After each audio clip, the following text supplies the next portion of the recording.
Capres nomor urut 1 Anies Baswedan disambut warga, relawan, dan simpatisan, dengan penuh sukacita setibanya ia di Bandara Sultan Taha, Jambi, Kamis, 14/12. Anies Presiden, Anies Presiden, Anies Presiden, teriak warga dengan antusias. Beberapa kerumunan warga lainnya melantunkan sholawat Tola al-Badru, alaina, untuk menggambarkan ucapan selamat datang pada capres pujaannya. Kami memang menantikan kedatangan Pak Anies ke Jambi. Kami siap dukung Pak Anies jadi presiden, kata Suhartaya, warga setempat. Eli Pelita, warga lainnya yang turut berdesak-desakan untuk bisa salaman dan berfoto dengan Anies berujar, kami siang dukung dan memenangkan Pak Anies, terus melakukan sosialisasi ke masyarakat untuk dukung Pak Anies.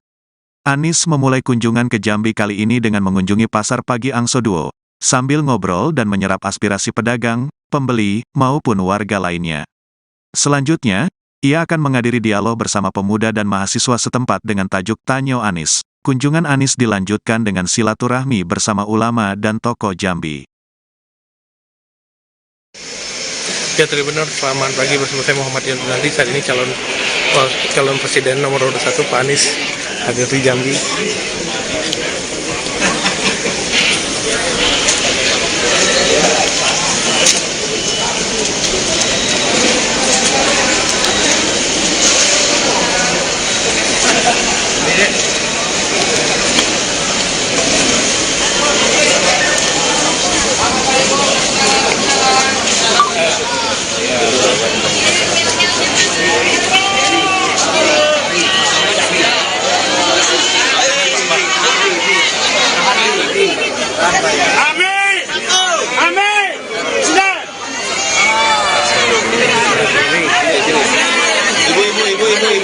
Ibu.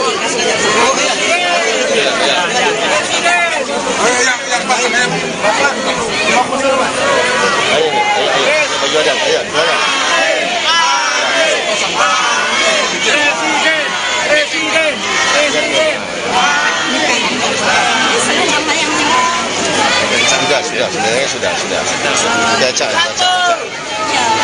Dendangnya sudah.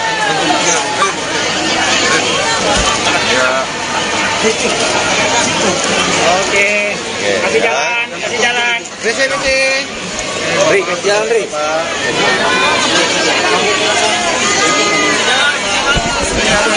Ibu singkat. Ayo, ibu, benar.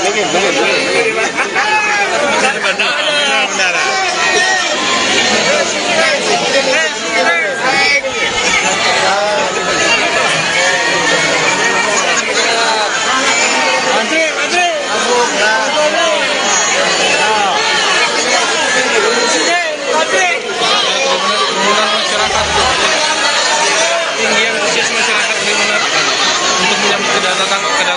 nomor 1 Anies Baswedan.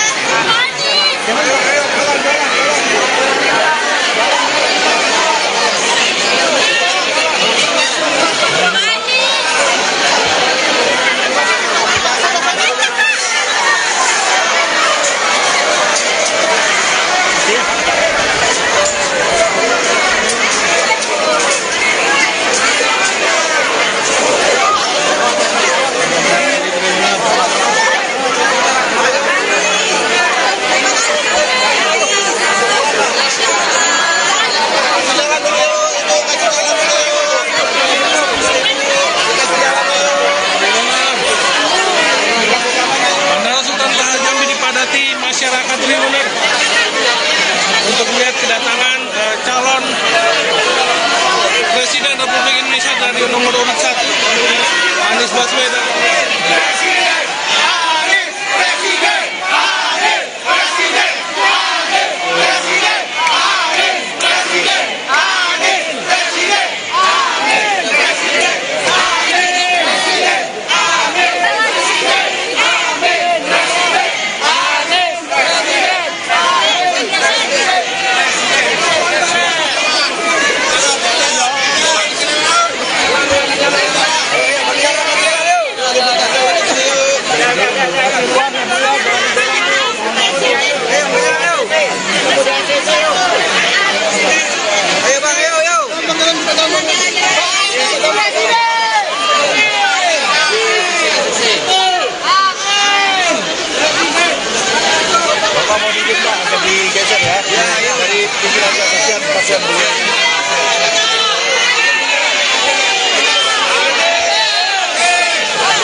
Oke, ibu, awas dulu bu, pelan-pelan bu, pelan-pelan.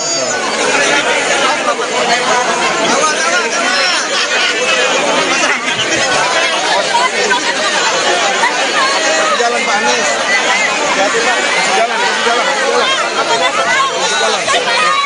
Kasih jalan dulu, kasih jalan dulu. Ibu kasih jalan dulu bu, kasih jalan dulu.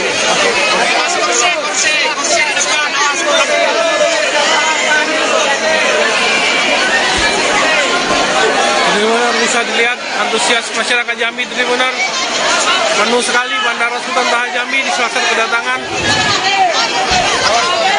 Ya sampai di sini dulu, benar sampai ketemu lagi. Assalamualaikum warahmatullahi wabarakatuh. Pagi benar saya masih berada di kawasan Angsuruh Jambi di mana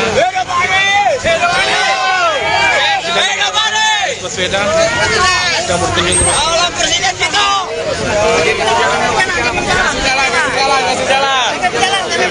Pak.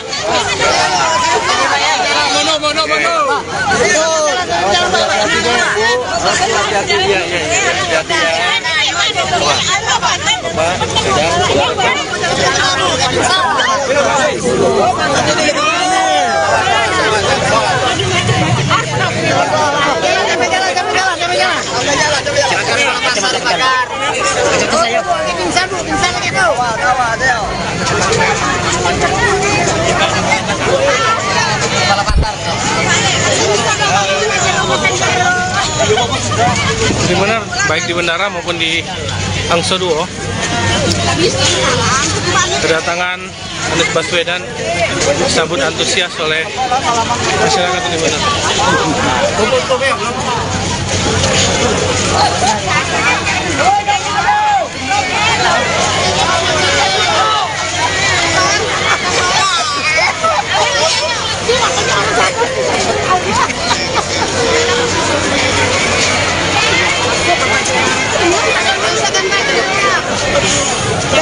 Kita coba cari jalan memutar dari mana.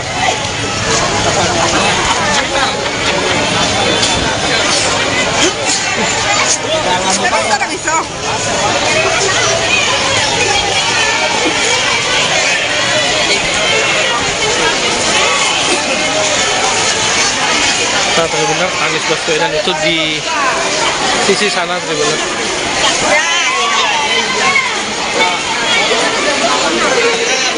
Tempe dah, makan tempe Pak Anies.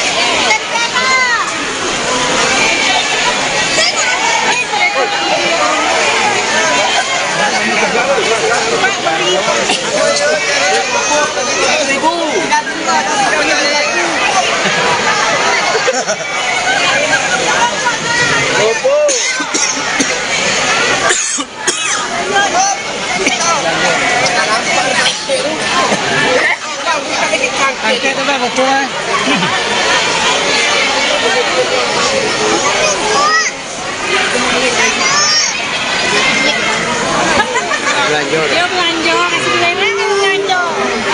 Di tahu ya. Yang mana orangnya Pak? Makan tahu juga ya Pak. Ayo kita betul.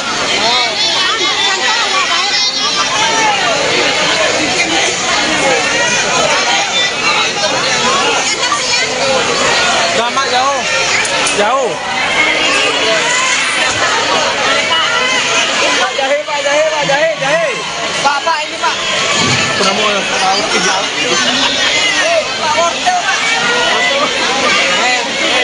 cekat dari sana biar.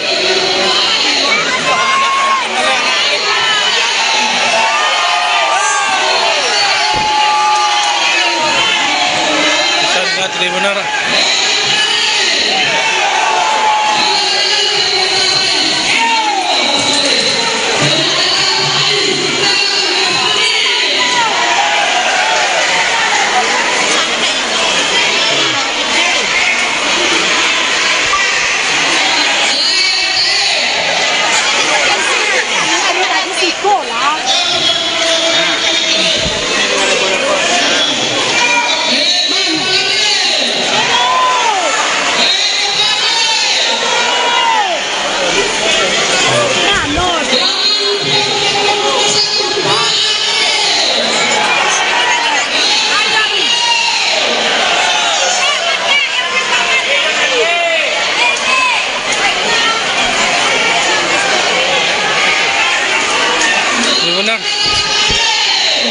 13 warga di Pasar Antara Tribunner cukup tinggi Tribunner, dimana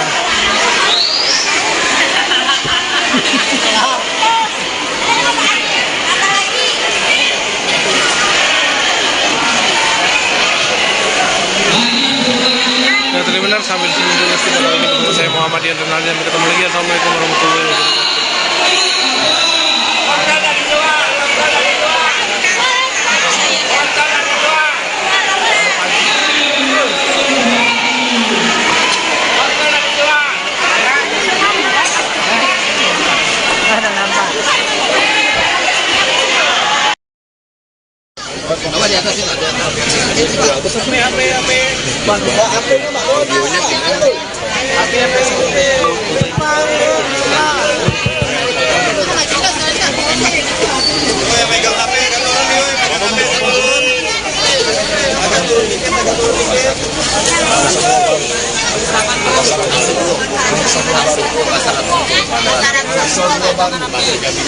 Anis ganteng.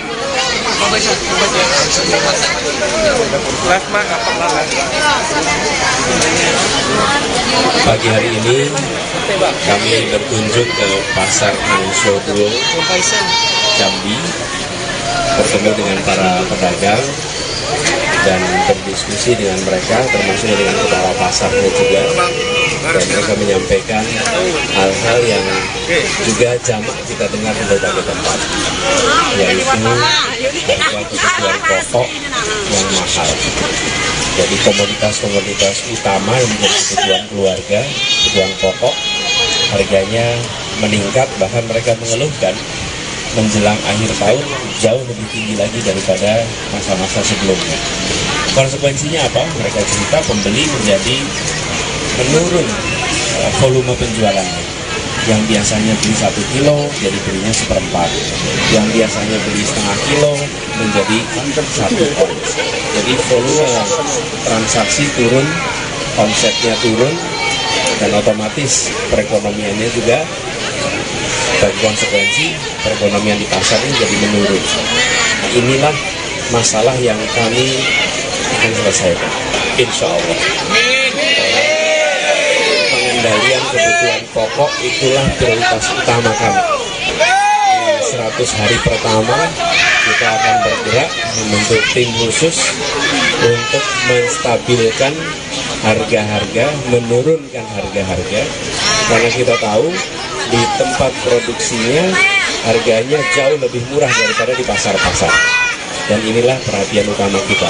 Lalu masalah kedua adalah permodalan. Mereka membutuhkan permodalan dan banyak yang terjerat dengan pinjam rentenir, yang istilah yang tadi kami dengar pinjam 4 kembali 7. Betul ya? Nah, itu kelewatan, juga saya sampaikan tadi kepada kepala pasar juga, segera bentuk koperasi.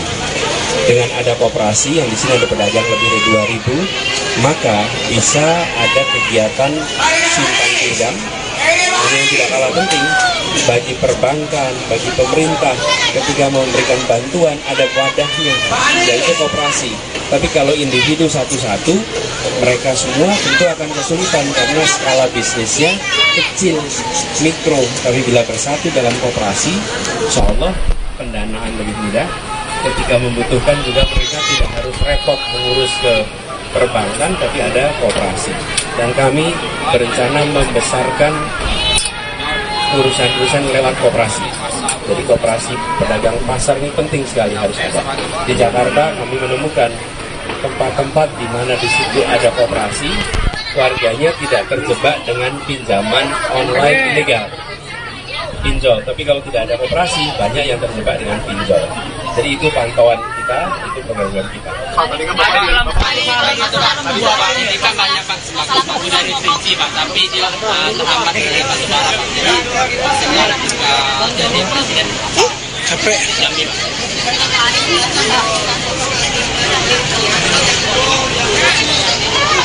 Ya, gini. Cabai murah. Awalnya digunakan untuk mengisi kebutuhan jangka pendek. Ketika ada lonjakan permintaan, produksi dalam negeri belum memenuhi, lalu dibuatkan impor. ini tidak boleh jadi berkelanjutan, harus segera meningkatkan produksi dalam negeri. Itu dalam jangka menengah harus diselesaikan. Jadi kami melihat dulu impor itu sudah jangka pendek, jangan terus sekarang kalau sudah produksi dalam negeri.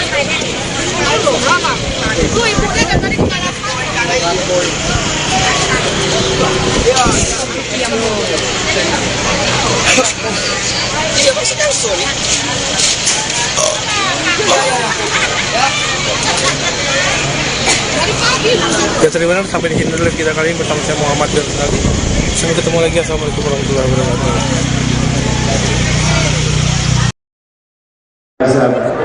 Bersama-sama berkumpul, insya Allah ini majelis yang penuh berkah buat kita.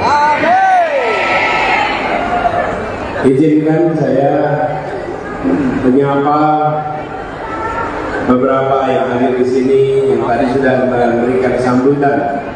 Ketua Tim Pemenangan Daerah Jambi, Bapak Syarif Pasha. Kita beri tepuk tangan untuk Pak Syarif. Saya datang dari Jakarta bersama Bapak Jazilul Fawaid, Wakil Ketua MPR RI, Wakil Ketua PKB, dan juga dari tim pemenangan atau Timnas yang dari Jakarta boleh berdiri dari Timnas. Ada Pak Raji, ada Bu Novi, dan semua saja dari PKS, PKB, Nasdem, semuanya beri tepuk tangan buat 3 partai pengusung dan partai umat yang juga ingin mendukung hadir di sini. Siap. Bapak semua, untuk apa kita berkumpul di sini? Perubahan. Untuk apa kita berkumpul di sini? Untuk apa? Saya tanya lagi, untuk apa? Untuk apa? Untuk apa? Untuk perubahan, perubahan, perubahan, perubahan. Nomornya berapa perubahan? Angkat tangannya, telunjuk ke atas. Nomor berapa? Nomor berapa? Untuk apa? Untuk apa? Untuk apa? Perubahan, perubahan, perubahan. Ibu-ibu sekalian, kita berkumpul di sini karena kita ingin Indonesia ada perubahan. Betul? Kita ingin Indonesia berubah. Kenapa? Itu ada tulisan di situ. Tolong Pak, harga sembako mahal. Harga mahal sembako. Betul, mahal. Mahal.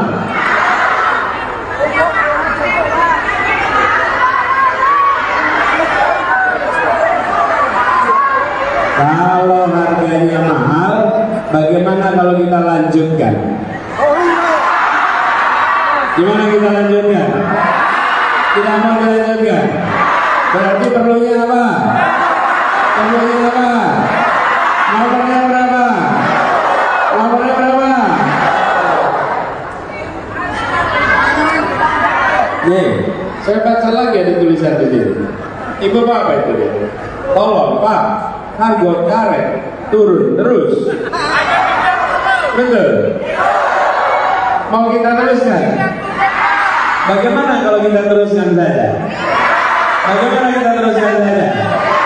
Pilih yang dilanjutkan dan harganya terus kurang. Mau?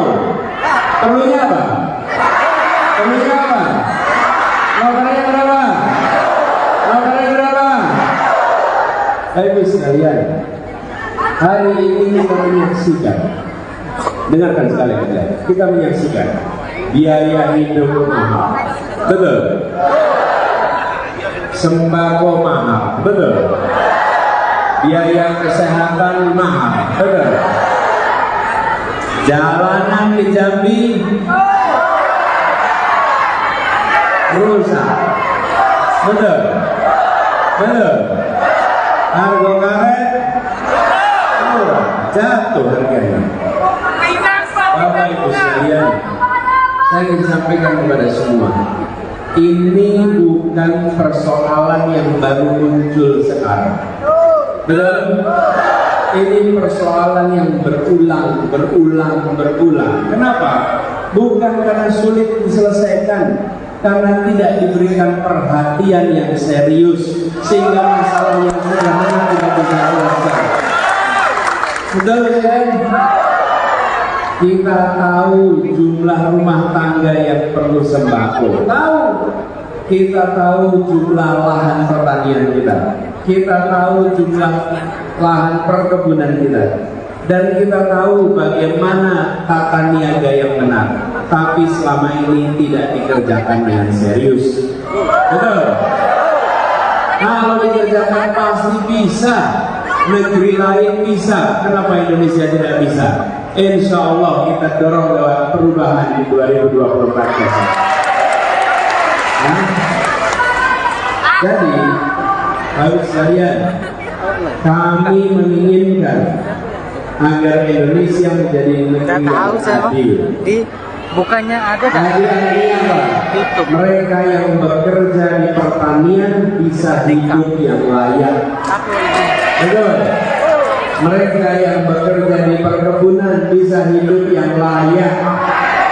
Betul.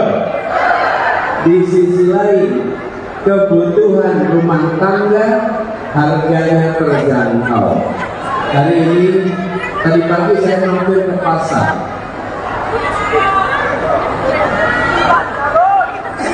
Ya. Sampai di sana saya berjumpa dengan para pedagang. Lalu mereka bercerita, harganya mahal.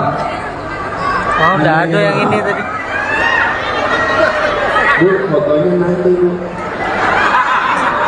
Habis ini fotonya. Kasihan yang lain, ya. Kita lihat dulu ya. Yuk. Jadi Bu sekalian, harganya mahal. Jika harga mahal beras misalnya, sambutan tapi uangnya diterima oleh petani, saya kirim video. Betul. Masalahnya ibu bapak bayar berasnya mahal, uangnya tidak sampai ke tangan petani. Kenapa itu terjadi? Bang, Karena ada tata niaga yang tidak sehat. Ada yang tengkulak, betul. Bahkan ada YouTube mafia beras. YouTube-nya Mau dibiarkan terus. Perlunya apa? Perubahan harus diubah, harus dihentikan. Dari bos sekalian, bila ditangani serius, kami yakin insya Allah ini akan bisa diselesaikan. Bukan sulit, tapi tidak pernah ditangani dengan serius. Bukan sulit, tidak ada yang sulit. Negeri lain bisa, kenapa kita tidak bisa? Betul tidak? Cuman selama ini dibiarkan. Itu sebabnya kita harus lakukan perubahan. Saya beri contoh lagi sekalian. Ketika kita melakukan perubahan, biasanya kita ingin berubah itu protes, demo. Bisa tidak mengubah harga beras pakai demonstrasi? Bisa. Capek. Betul tidak? Saya mau protesnya kemana coba? Mau protes ke pedagang dia bilang saya juga dapatnya mahal tuh. Betul tidak? Itu sebabnya pada tanggal 14 Februari. Sekarang tanggal berapa nih? Tanggal berapa sekarang? Nah, sekarang 14 Desember, persis 2 bulan dari sekarang. Waktunya cuma 6 jam. Dari jam 7 pagi sampai jam 1 siang. Apabila kita ingin perubahan, maka datang ke TPS, coblos nomor untuk, dan ini yang kami perjuangkan. Banyak di luar sana yang tidak ingin perubahan. Tanya tengkulak, tanya mafia beras, pengen ada perubahan? Dan apakah mereka kita biarkan? Tidak. Jadi Bapak sekalian, tadi juga di pasar saya berjumpa pedagang cerita, mereka kesulitan cari modal. Banyak yang terjerat dengan hutang pada lintah darat. Tadi mereka bilang pinjam 4 kembali 7. Betul. Menyakitkan sekali, bukan? Kenapa? Karena selama ini tidak dipikirkan modalku yang kecil. Kami sampaikan kita harus menghadirkan keadilan, dan keadilan itu artinya apa? Membesarkan yang kecil tanpa mengecilkan yang besar. Betul? Yang kecil itu besarkan. Jadi saya ingin mengajak pada semuanya, bila kita ingin perubahan, jangan diam saja. Kalau kita diam saja, tidak mungkin terjadi gerakan perubahan. Yang hadir di sini tadi di absen. Saya tadi absen oleh Pak Sari. Dari mana? Pak Pasar. Oleh Pak Pasar. Dari mana saja di sini? Dari seluruh Jambi, betul? Dari seluruh kabupaten Jambi.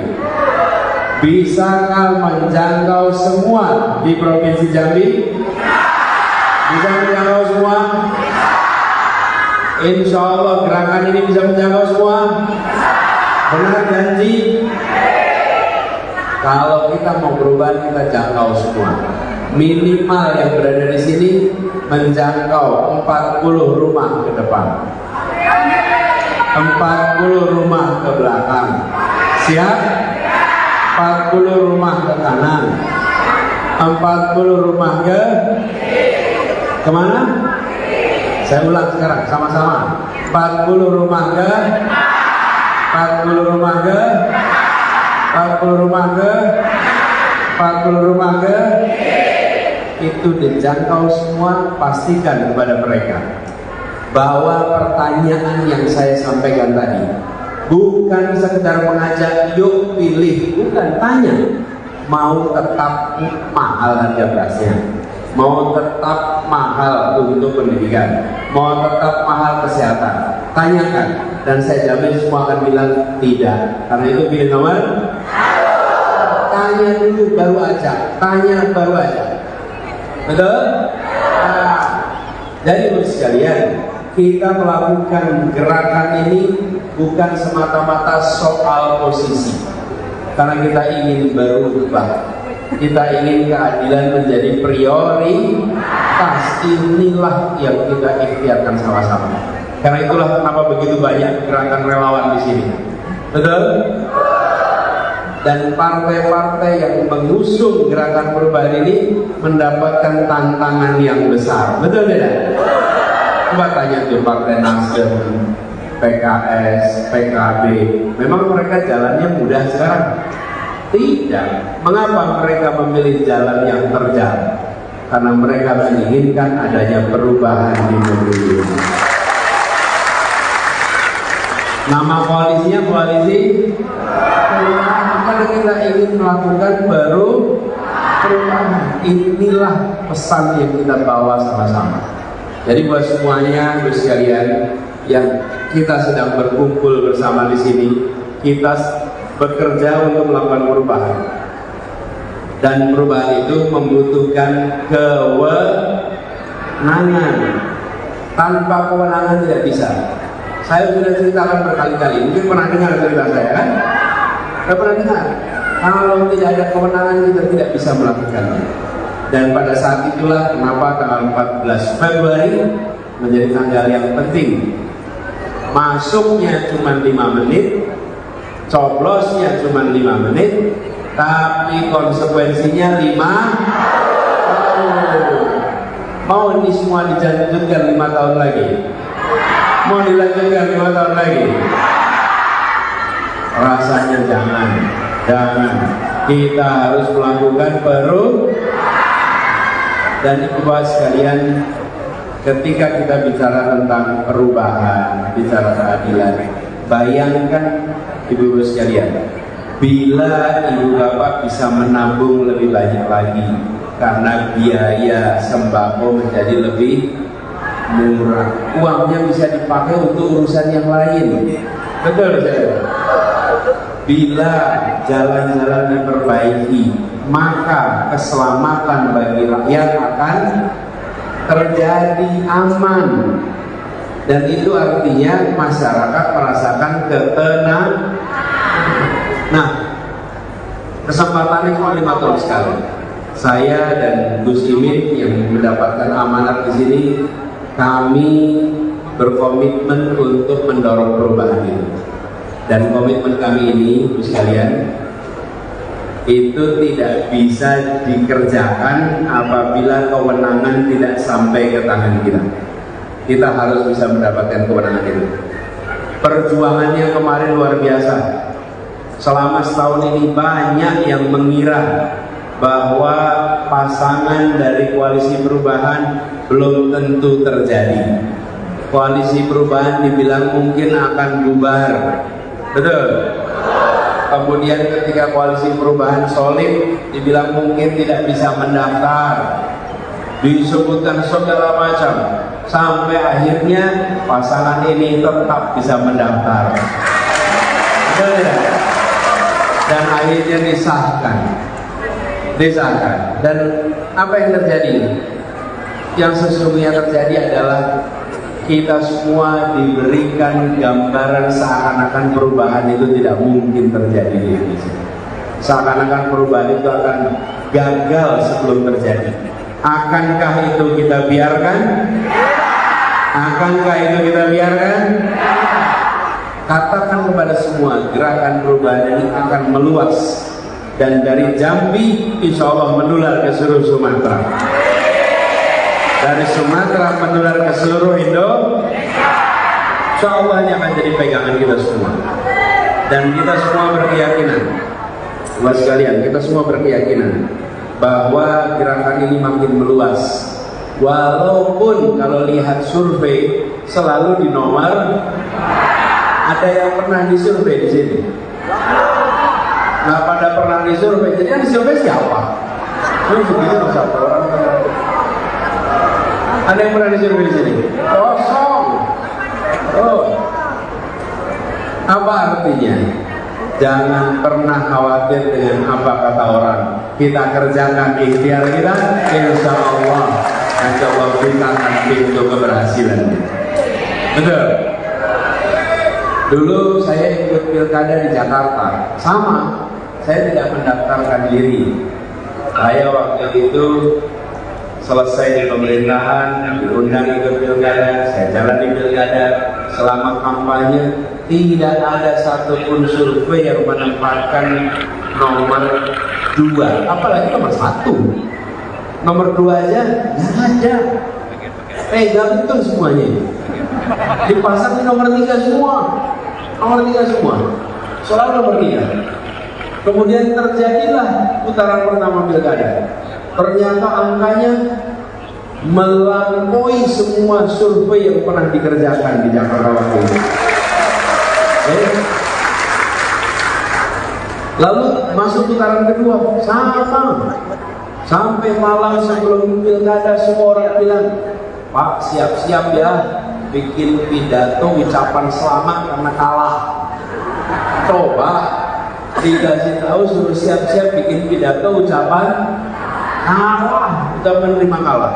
Saya bilang begini, sebelum pilkada dikerjakan, ikhtiar tak pernah kita hentikan. Dan kemudian terjadilah pilkada itu. Paginya semua orang terkejut, kenapa kok bisa menang? Saya bilang, loh, siapa bilang kita tidak bisa menang? Betul tidak? Siapa bilang kita tidak bisa melakukan perubahan? Hari ini mari kita bergerak bersama menyongsong perubahan dan kirimkan pesan kepada semua bahwa perubahan itu akan terjadi di Indonesia. Keadilan akan mendominasi kita di Indonesia. Siap? Tantangannya di depan kita besar, tapi tantangan besar bukan berarti itu berat. Tantangannya besar, ya, tapi insya Allah kita hadapi sama-sama. Ya? apalagi nanti di Jambi di bawah kepemimpinan Pak Fasal, insya Allah akan bisa menang besar di Jambi. Siap? Relawan, kader partai harus mau kerja bersama. Ini bukan pekerjaan satu orang, dua orang. Ini pekerjaan bersama-sama. Harus dikerjakannya sama-sama. Siap ya? Dan itu artinya sekalian jangan pernah takut. Kalau ada yang mengirimkan fitnah-fitnah, jangan marah. Apalagi ibu-ibu, tolong jangan marah. Ya, jangan marah. Kalau ada yang memfitnah, jangan marah. Jawabnya gimana kalau yang fitnah? Alhamdulillah, bener. Kalau ada yang memfitnah, jangan dibantah. Lalu, tapi harus dijawab, jangan didiamkan. Dijawabnya gimana? Oh, alhamdulillah bagus. Habis itu ada lagi. Kita bilang ke mereka, bukan, tunjukkan buktinya. Betul tidak? Kan fitnah kan? Jadi yang harus membawa bukti siapa? Yang memfitnah. Jadi kalau ada fitnah apapun jangan dibantah, tapi ditanyakan buktinya mana.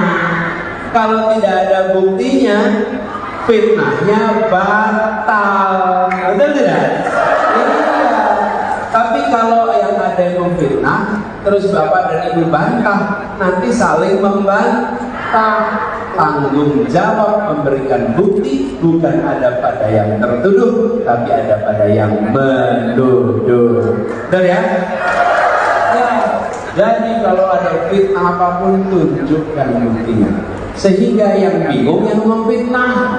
Habis itu dia capek memfitnah. Karena setiap kali memfitnah ditanyain bukti. Terus kita enteng aja, nggak usah bawa kemarahan. Fitnah ini, contoh buktinya mana, akhirnya memfitnah kapok nanti, jerah dia, tidak mau memfitnah lagi. Karena apa? Tapi kalau ibu dan bapak terpancing marah, yang memfitnah bahagia sekali. Kirimin fitnah lagi, tuh marah lagi tuh, jangan dijawab dengan kemarahan. Bener tuh jawabnya, alhamdulillah. Bahkan tidak bisa begini, barangkali memang betul ada buktinya, nah gitu. Ditanya barangkali memang betul ada buktinya, wah itu yang memfitnah pusing nanti. Kok bisa ya pendukungnya bilang barangkali betul? Apa yang minta buktinya? Kalau nggak ada buktinya, sampaikan, jangan merendahkan akal sehat orang lain. Betul ya? Jadi mas sekalian, perjuangan kita ini akan ketemu tantangan yang tidak kecil. Tapi insya Allah kami yakin, seperti juga perjalanan 1 tahun terakhir ini, tantangannya tidak pernah berhenti, satu demi satu. Tapi Allah selalu bukakan pintu-pintu baru dari luar.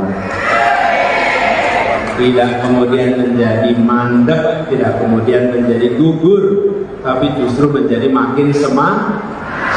Semua yang di sini semangat tidak? Semangat. Siap maju terus. Siap bergerak terus. Nomornya berapa? Namanya siapa? Wakilnya siapa? Singkatannya? Yang keras.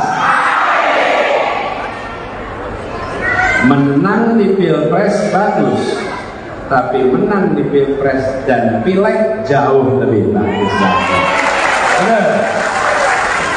Apa partainya? Oh. Apa partainya? Apa partainya? Apa partainya? Ini teriaknya tergantung seragam. Lo kan kita jadi kesatuan, bukan?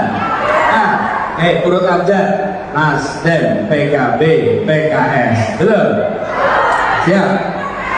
Nasdem, PKB, PKS, umat, oke? Dah, nggak yang ikut pemilu cuma 4. Nasdem, PKB, PKS, umat. Oke, nama partainya? Apa bahasanya? Ayo keras. Yuk, ulangi. Apa bahasanya? Sekali lagi. Sekali lagi. Baik sekalian, kenapa kalau bicara harus diulang? Nanti Bapak Ibu kalau ngobrol di kampung, ngobrol diskusi harus diulang. Dan nggak boleh bilang begini, Anies, apa? Anies.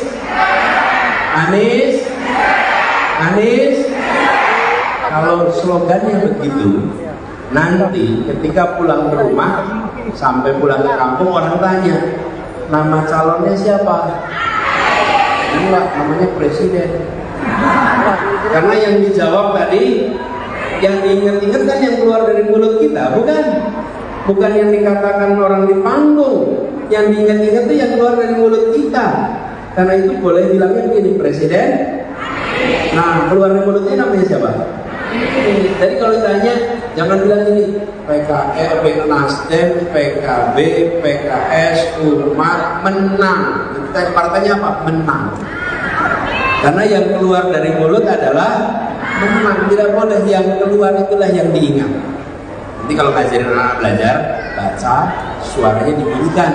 Supaya apa? Matanya lihat, mulutnya bersuara, telinganya mendengar. Jadi otaknya nangkep, betul tidak? Karena itu kenapa kita bilang nomornya berapa? Nomornya berapa? Namanya siapa? Wakilnya siapa? Partainya apa? Nah, partainya apa? Nanti kalau ditanyain partainya apa bisa jawab, ya?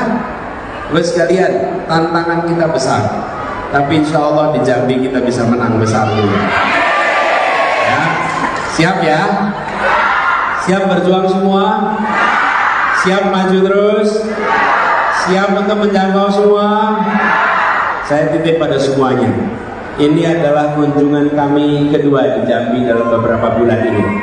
Ya, doakan agar perjalanan ke semua tempat berjalan lancar. Doakan agar bisa menjangkau semua, dan doakan agar perubahan benar-benar terjadi pada 14 Februari besok. Insya Allah dengan perubahan itu Jambi lebih maju, Jambi lebih adil, Jambi lebih makmur, Indonesia pun lebih makmur. Insya saya ajak semua kita berdiri, kita nyanyikan lagu Maju Tak Gentar sama-sama. Siap? Capres nomor urut 1 Anies Baswedan disambut warga, relawan, dan simpatisan, dengan penuh sukacita setibanya ia di Bandara Sultan Taha, Jambi, Kamis 14/12. Anies Presiden, Anies Presiden, Anies Presiden, teriak warga dengan antusias. Beberapa kerumunan warga lainnya melantunkan sholawat Tola al-Badru, alaina, untuk menggambarkan ucapan selamat datang pada capres pujaannya. Kami memang menantikan kedatangan Pak Anies ke Jambi. Kami siap dukung Pak Anies jadi presiden, kata Suhartaya, warga setempat. Eli Pelita, warga lainnya yang turut berdesak-desakan untuk bisa salaman dan berfoto dengan Anies berujar, kami siang dukung dan memenangkan Pak Anies, terus melakukan sosialisasi ke masyarakat untuk dukung Pak Anies. Anies memulai kunjungan ke Jambi kali ini dengan mengunjungi Pasar Pagi Angsoduo, sambil ngobrol dan menyerap aspirasi pedagang, pembeli, maupun warga lainnya. Selanjutnya, ia akan menghadiri dialog bersama pemuda dan mahasiswa setempat dengan tajuk Tanyo Anies. Kunjungan Anies dilanjutkan dengan silaturahmi bersama ulama dan tokoh Jambi. Ya, benar, selamat pagi bersama saya Muhammad Yanti. Saat ini calon presiden nomor 1 Pak Anies hadir di Jambi.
Sudah.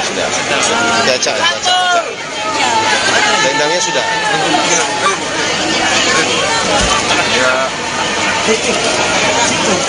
Oke. Kasih jalan. Beri, kasih jalan, Ri.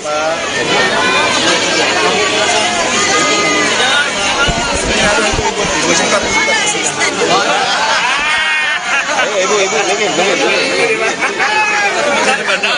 Bendara.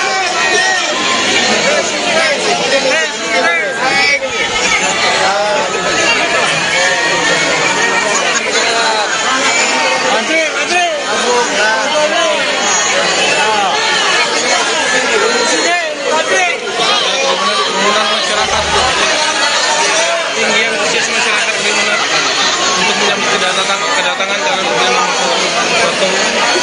Anies Baswedan.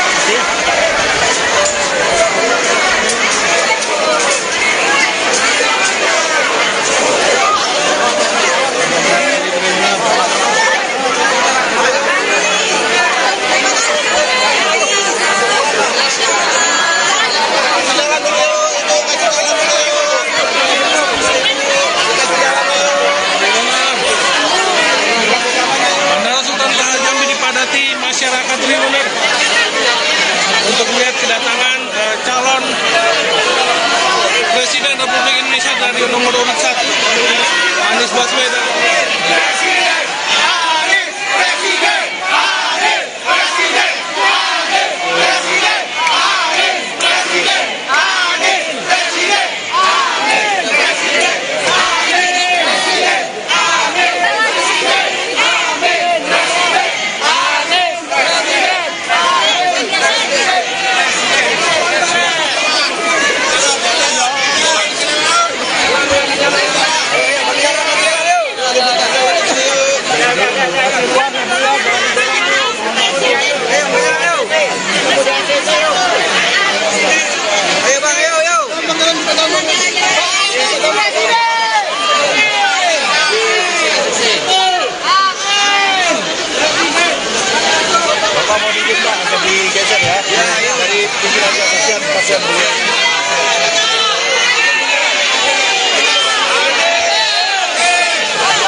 Ibu, aku dulu, pelan-pelan.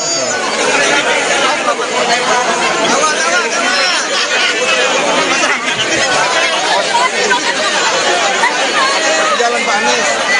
Kasih jalan dulu. Kasih jalan dulu. Ibu, kasih jalan dulu, Bu. Kursi ada depan.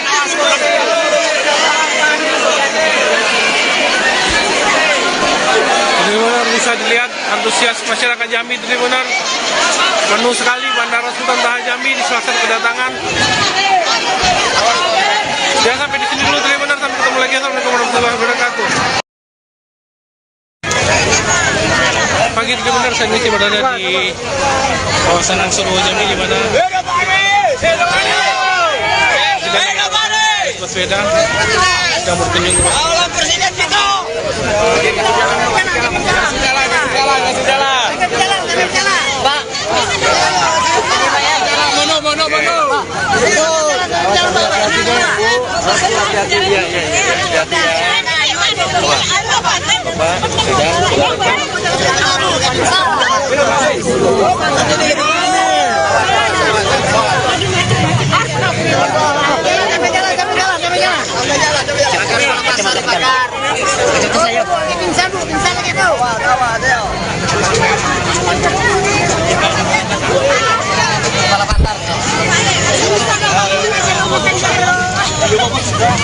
Benar, baik di bandara maupun di Hangzhou Duo.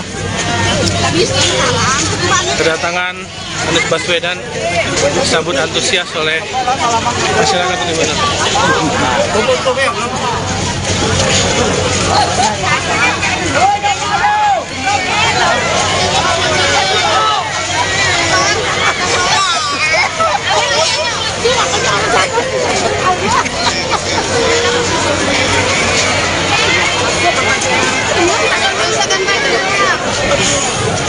Kita coba cari jalan memutar dari benar.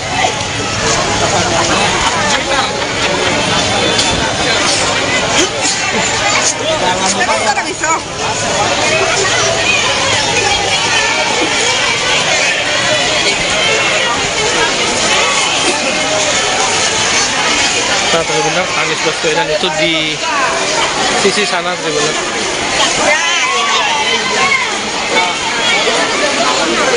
Beli tempe dah, makan tempe Pak Nis.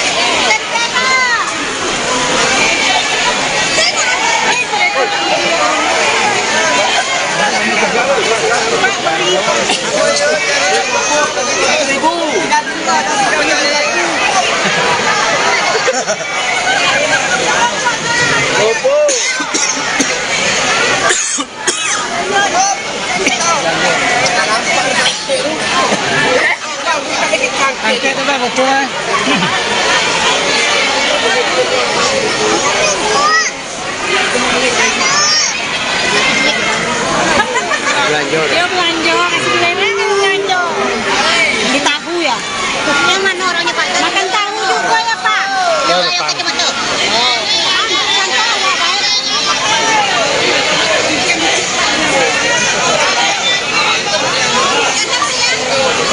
Lama jauh. Jauh.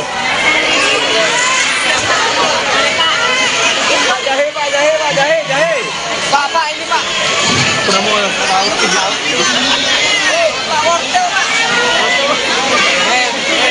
cekat dari sana biar.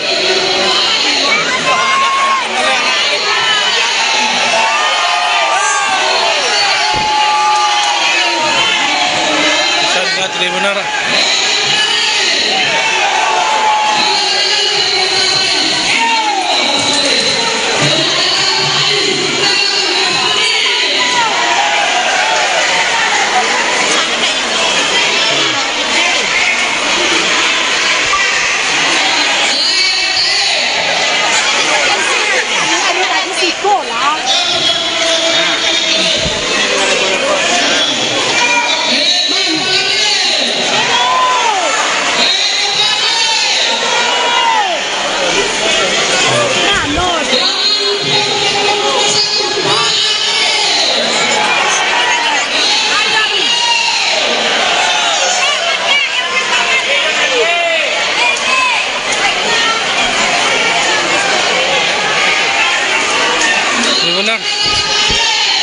Antusias warga di Pasar Duo benar cukup tinggi benar.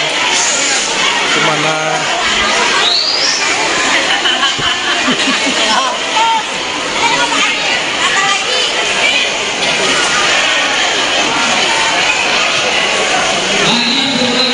Nah, benar sampai di sini dulu kita kali ini. Saya Muhammad Yan Renaldi dan ketemu lagi. Assalamualaikum warahmatullahi wabarakatuh.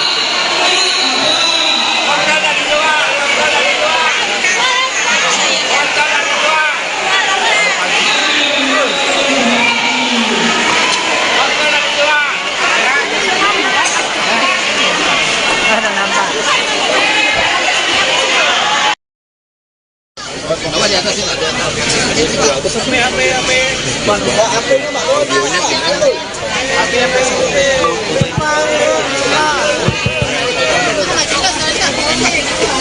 Yang megang HP kan turun nih, megang HP turun. Agak turun dikit, agak turun dikit.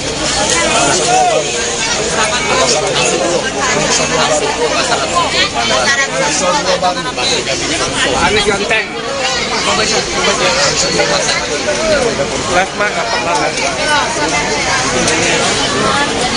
hari ini kami berkunjung ke Pasar Angsoduo, Jambi, bertemu dengan para pedagang dan berdiskusi dengan mereka, termasuk dengan kepala pasarnya juga. Dan mereka menyampaikan hal-hal yang juga jamak kita dengar di berbagai tempat, yaitu harga kebutuhan pokok yang mahal. Jadi komoditas-komoditas utama yang menjadi kebutuhan keluarga, kebutuhan pokok, harganya meningkat, bahkan mereka mengeluhkan menjelang akhir tahun jauh lebih tinggi lagi daripada masa-masa sebelumnya. Konsekuensinya apa? Mereka cerita pembeli menjadi menurun volume penjualannya. Yang biasanya beli 1 kilo jadi belinya 1/4. Yang biasanya beli setengah kilo menjadi 1 ons. Jadi volume transaksi turun, omsetnya turun, dan otomatis perekonomiannya juga bagi konsekuensi perekonomian di pasar ini jadi menurun. Nah, inilah masalah yang kami akan selesaikan, insya Allah. Pengendalian kebutuhan pokok itulah prioritas utama kami. Di 100 hari pertama kita akan bergerak membentuk tim khusus untuk menstabilkan harga-harga, menurunkan harga-harga, karena kita tahu di tempat produksinya harganya jauh lebih murah daripada di pasar-pasar. Dan inilah perhatian utama kita. Lalu masalah kedua adalah permodalan.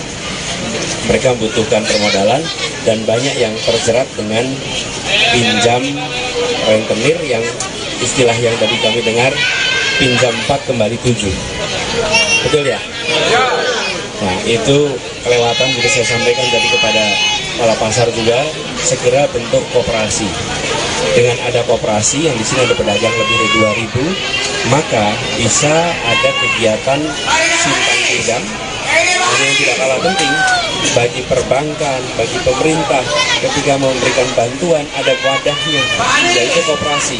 Tapi kalau individu satu-satu, mereka semua tentu akan kesulitan karena skala bisnisnya kecil, mikro. Tapi bila bersatu dalam koperasi, insya Allah pendanaan lebih mudah.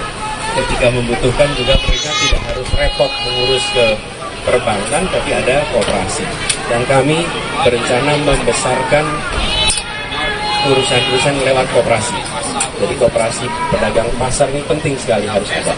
Di Jakarta kami menemukan tempat-tempat di mana di situ ada koperasi, warganya tidak terjebak dengan pinjaman online ilegal, pinjol. Tapi kalau tidak ada koperasi, banyak yang terjebak dengan pinjol.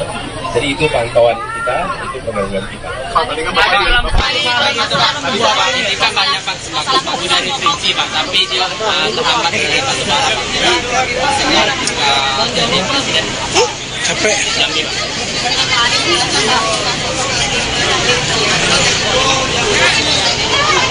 Ya, begini. Tapi murah. Awalnya digunakan untuk mengisi kebutuhan jangka pendek. Ketika ada lonjakan permintaan, produksi dalam negeri belum memenuhi, lalu dibuatkan impor. Dan ini tidak boleh jadi berkelanjutan. Harus segera meningkatkan produksi dalam negeri. Itu dalam jangka menengah harus diselesaikan. Jadi kami melihat dulu impor itu sudah selesai pendek, jangan terus sekarang kita harus meningkatkan produksi dalam negeri.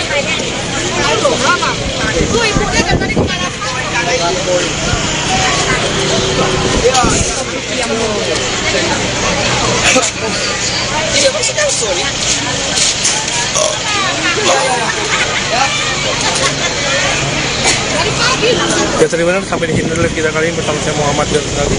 Sampai ketemu lagi. Assalamualaikum warahmatullahi wabarakatuh.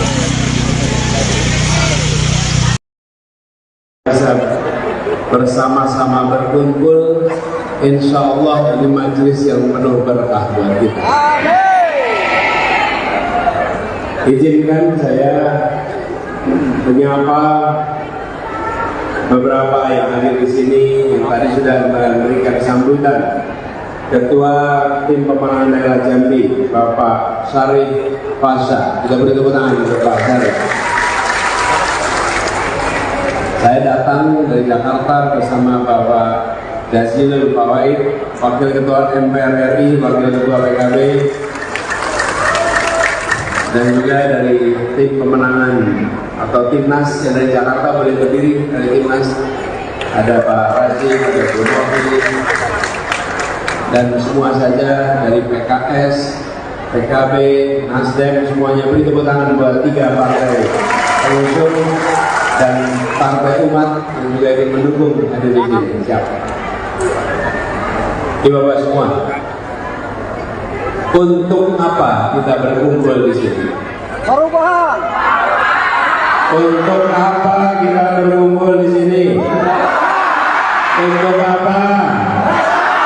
Saya tanya lagi, untuk apa? Untuk apa? Untuk apa? Untuk perubahan,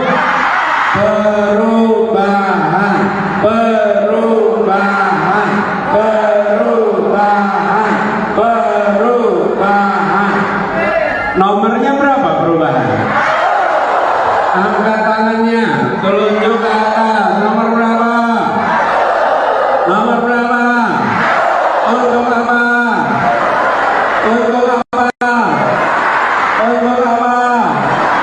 Perubahan, perubahan, perubahan. Ibu-ibu sekalian, kita berkumpul di sini karena kita ingin Indonesia ada perubahan. Betul? Kita ingin Indonesia berubah. Kenapa? Itu ada tulisan di situ. Tolong Pak, harga sembako mahal. Harga mahal sembako. Betul, mahal. Mahal.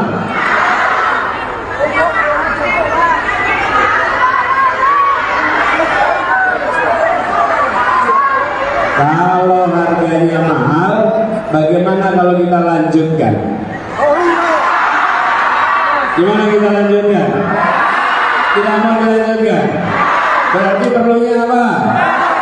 Perlunya apa? Nomornya berapa? Nomornya berapa? Nih, saya baca lagi ada tulisan di sini. Ibu apa itu? Tolong Pak, harga karet turun terus.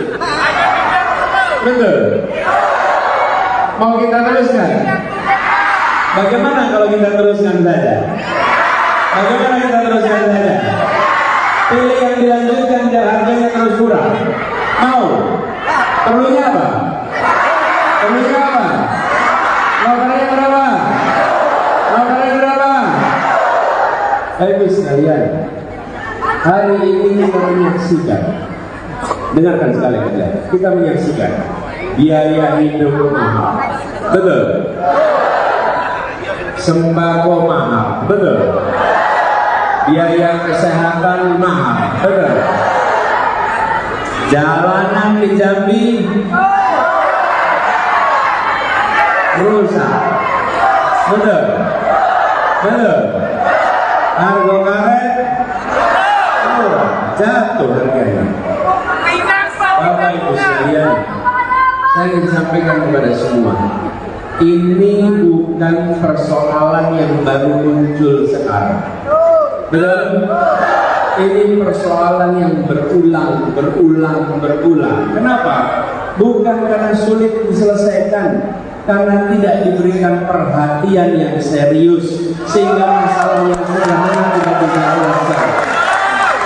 Betul kan? Kita tahu jumlah rumah tangga yang perlu sembako. Tahu. Kita tahu jumlah lahan pertanian kita. Kita tahu jumlah lahan perkebunan kita.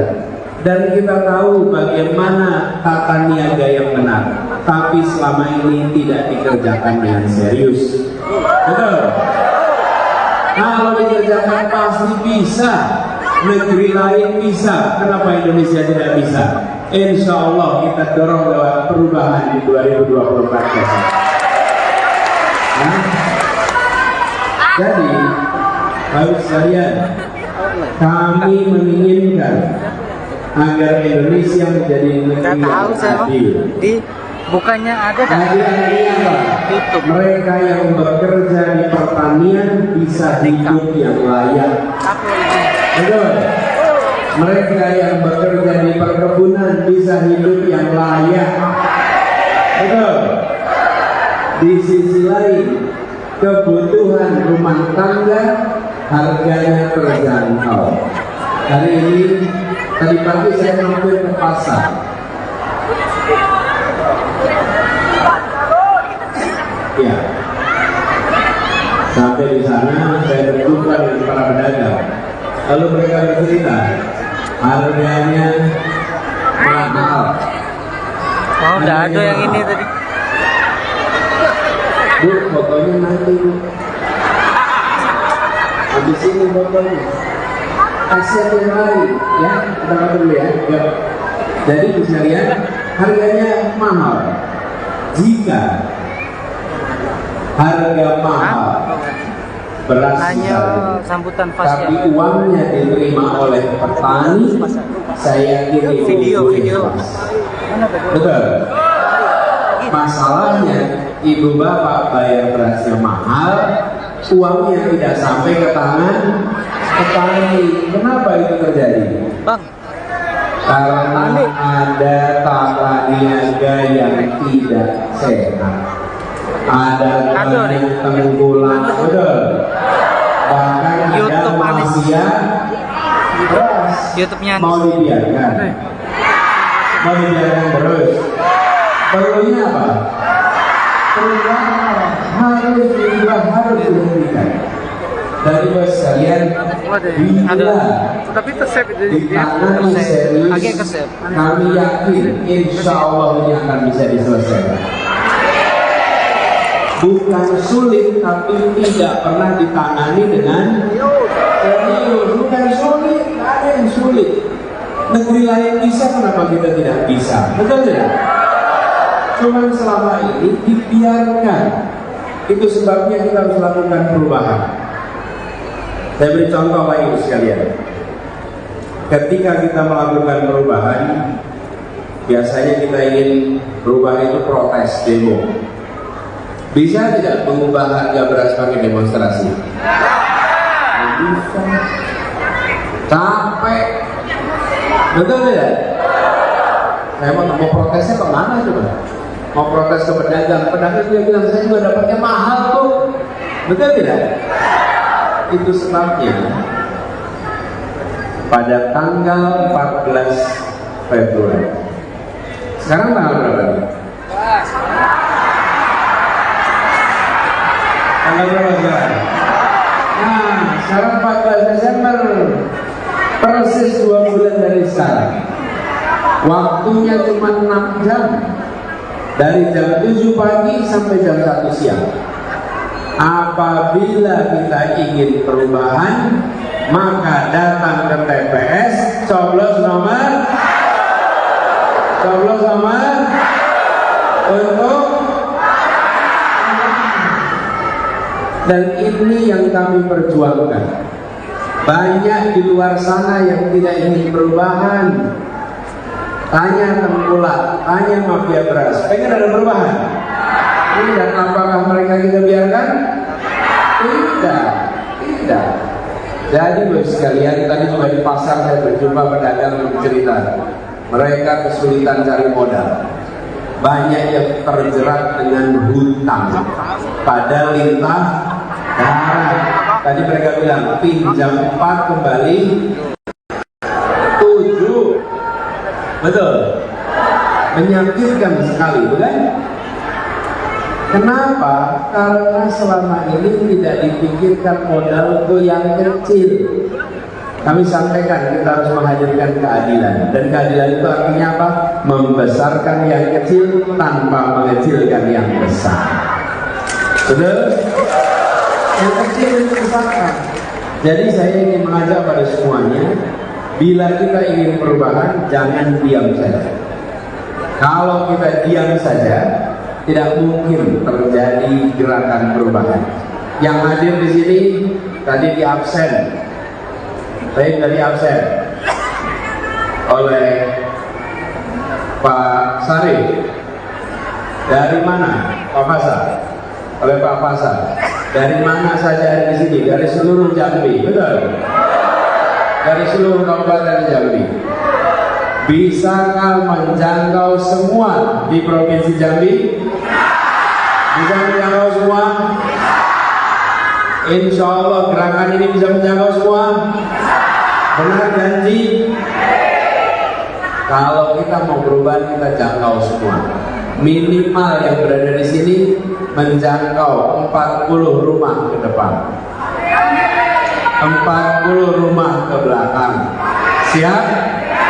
40 rumah ke kanan, 40 rumah ke kemana? Saya ulang sekarang sama-sama. 40 rumah ke 40 rumah ke 40 rumah ke 40 rumah ke itu dijangkau semua. Pastikan kepada mereka bahwa pertanyaan yang saya sampaikan tadi bukan sekedar mengajak yuk pilih, bukan, tanya mau tetap mahal harga berasnya, mau tetap mahal untuk pendidikan, mau tetap mahal kesehatan, tanyakan dan saya jamin semua akan bilang tidak. Karena itu pilih nomor, tanya dulu baru aja, tanya baru aja, betul?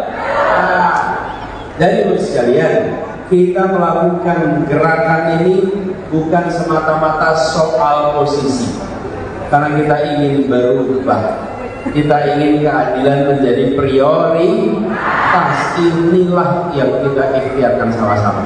Karena itulah kenapa begitu banyak gerakan relawan di sini, betul?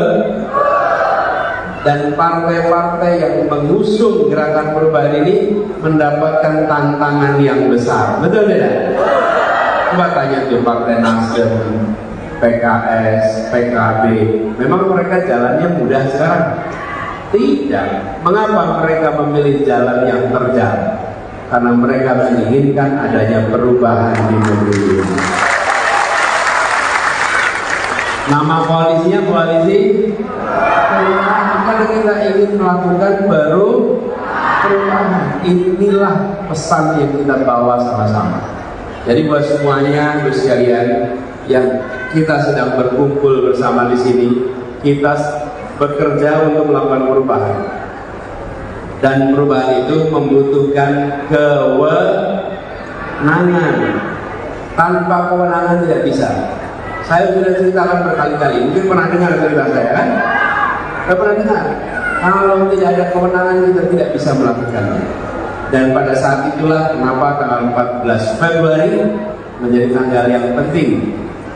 Masuknya cuma 5 menit, coblosnya cuma 5 menit, tapi konsekuensinya